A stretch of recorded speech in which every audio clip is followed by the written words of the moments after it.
राज्यभरामध्ये तरुणांना फसवण्याचं प्रमाण मोठ्या प्रमाणावर वाढलेलं आहे. नोकरी लावणं सरकारी कार्यालयामध्ये यासाठी फसवणूक होते.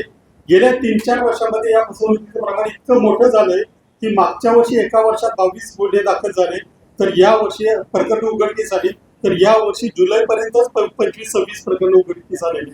याचं कारण शासनाचं या प्रकरणाकडे असलेलं अक्षम्य दुर्लक्ष. तरुणांच्या प्रश्नाकडे राज्य शासनाचं लक्ष नाही. अशा प्रकारे फसवणूक होते. वेगवेगळ्या टोळे वेगवेगळ्या जिल्ह्यामध्ये अस्तित्वात आहे. त्यांना राजकीय पाठबळ सुद्धा असण्याची शक्यता आहे. त्यामुळेच या गुन्हेगारांकडे दुर्लक्ष केलं जात आहे, त्याच्यावर कारवाई केली जात नाही. त्यामुळे आता मी मुख्यमंत्र्यांनी मागणी केलेली आहे की या संदर्भात, कारण हे सगळे विखुरलेले विद्यार्थी एकत्रित कारवाई करू शकत नाही, त्यामुळे SIT स्थापन करून या सगळ्या टोळ्यांचे जे प्रमुख आहेत त्यांचे शासनाची किंवा त्या शासकीय कार्यालयाशी किंवा शासकीय कर्मचाऱ्यांची काय लागेबांधे आहेत, त्यांचे काय राजकीय लागेबांधे आहेत का, त्यांची चौकशी करावी. या सगळ्या मुलांचे पैसे परत मिळवून द्यायला मदत करावी आणि या सगळ्या गुन्हेगारी टोळ्यांना जेरबंद करावं, यासाठी आम्ही शासनाकडे आता एक पत्र पाठवलेलं आहे.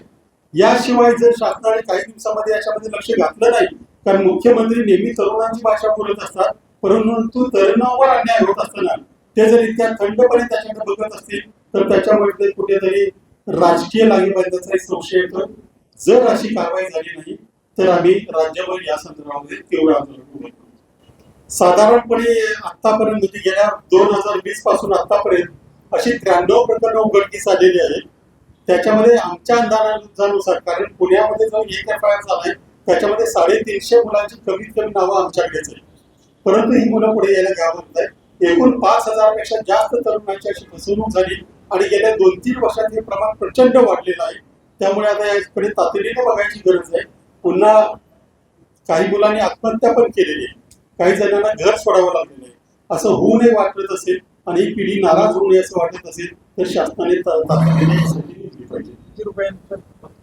तेव्हा प्रत्येक सारमळ्यात 5000 घडली, प्रत्येक 50 लाख जरी ऍव्हरेज झाली, कारण ही फसवणूक 5-10 लाखापासून 45-50 लाख, काही मोठ्या प्रमाणामध्ये 1-1 कोटी 1.25 कोटी पर्यंत आहे. त्याच्यामुळे त्यांनी काही 1,500-2 हजार कोटीचा घोटाळा असण्याची शक्यता आहे. त्यामुळेच राजकीय लागेबांधे असल्याचा आम्हाला संशय येतो.